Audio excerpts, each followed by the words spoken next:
Hi, welcome to Reddit Said It, our slash best of Redditor updates. Kicking off with story 1, F23, found out 7 months ago that my boyfriend, I'm 26, has been cheating on me, but I haven't told him I know. I found out while he was away for work. A girl he slept with sent me a DM on Instagram. She told me everything and even sent pictures. I remember staring at my screen, my heart pounding, my hands shaking. I felt like my entire world had just shattered. I didn't even respond, LOL. I just sat there, drowning in pain. I finally understood what meant to have a dagger to the heart. Anyways, I made a decision I wouldn't confront him. Instead, I grieved and mourned our relationship like it had already died. I've been with him for 3 years. I thought everything was going perfect. I didn't see this coming at all.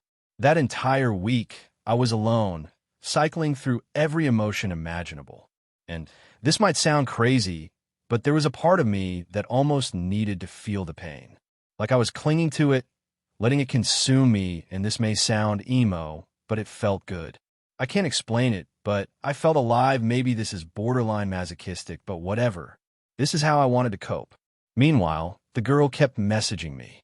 More pictures, more details, receipts, LOL, and even videos. It just got worse and worse. It turned into taunts and cursing. It felt like she was desperate for us to break up, but I never responded.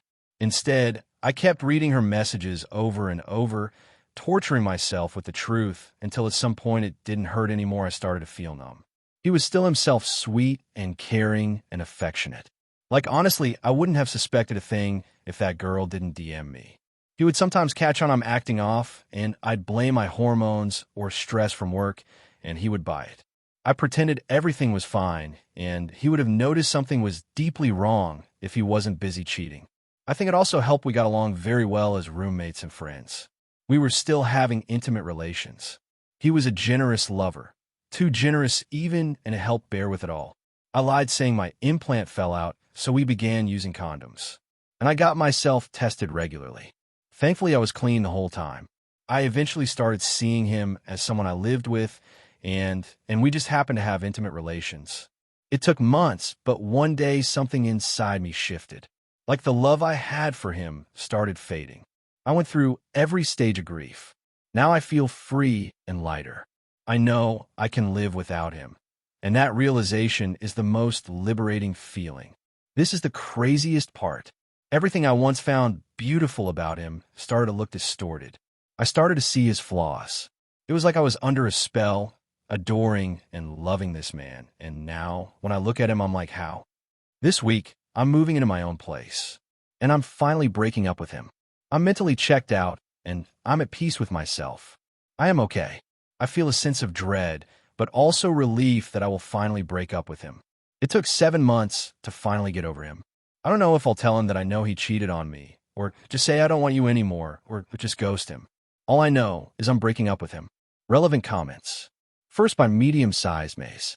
You should absolutely tell him you know he cheated. He shouldn't be absolved. Ghost him and leave the screenshots, but at least let him know that you know he's a piece of trash. Hope he responded. I have a private folder on my phone with everything I saved. I was just using it to keep my feelings in check. This is a good idea. Comment 2. By Akimbo Slice 1. At first I thought you went about it wrong, but you took your time to build your strength and heal. I guess we each have our own journey. That being said, please ghost him and give him no closure. That will mentally mess him up for his betrayal for years to come. Hope he responded. My initial goal wasn't to heal, but to feel. I didn't know what I was doing. I ended up healing anyway, and I'm glad it worked out. If I ghosted, it would definitely mess him up. Besides the relationship, we were best friends. Final comment by Strike Excellent 2970. This is what my psychologist recommends. Feel it and then let it go. I also think that ghosting is the way to go. If you tell him that you know about the cheating, he will get better at hiding it from the next girl, or even blame it on the girl who DM you. Ghosting without an explanation will make it easier for you. You don't need to explain. You don't need to waste your time listening to how he would change, or that it was a mistake, etc. If you don't give him a reason that he can challenge, it will be better for you. Hope he responded. I've been dealing with this alone for so long. Mentally sieving through my thoughts, feeling the pain so deeply. It was therapeutic. I was at rock bottom for a while, and the only way I was up I am mentally in a better place. I'm starting to enjoy the little things again. I can finally breathe. The way I dealt with this was definitely unconventional. Thankfully, I now do feel indifferent. I am free. Now for the update. I finally moved out early in the morning, right after he left for work. It was his place, and I didn't have much to begin with, so the move was easy.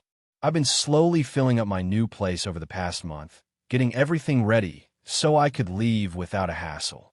A lot of you suggested I ghost him, but I couldn't. That's just not me. I don't like disappearing on people, even when they deserve it.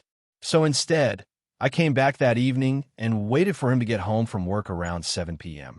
I was nervous, but also kind of relieved for it all to finally be over. When he walked in, I was sitting at the dining table wearing my coat.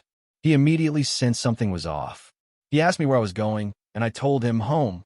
He laughed and said, "But you were home," clearly trying to play it off, but he could tell something was up. Then I sent everything I'd been collecting, screenshots, videos, all of it to his WhatsApp. He looked confused and asked why I was texting him. And then he opened the messages. I watched the color drain from his face. I didn't think I'd enjoy it, but I did. He went pale, breathing heavily, and just placed his phone on the table, staring at me like I was a ghost. I didn't say anything, just watching him. Then came the begging. He grabbed my hand, apologized over and over, said he didn't mean to cheat, claimed he ended it 3 months ago, that she meant nothing, and how much he loves me and wants to marry me. I told him we're never getting married. It's over. And I didn't say anything else. That's when he broke down, crying like a child. I was honestly disgusted. I stood there watching him on his knees, clutching my legs, begging for forgiveness, and I felt nothing. No sympathy. No sadness. Just done. I was completely checked out.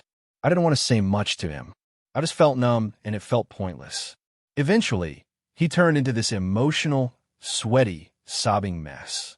When he went to the bathroom, I grabbed my last backpack and left. It's finally over. I'm grateful I don't love him anymore.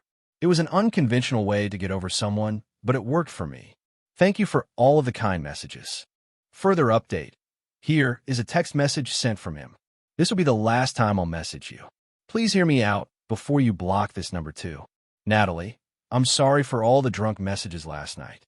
I shouldn't have blown up your phone like that. But even now, with a clear head, I can't stop thinking about how easily you shut me out. It's honestly hard to believe the way you've switched off. It's cold, babe. And that's not you. That is not the person I knew.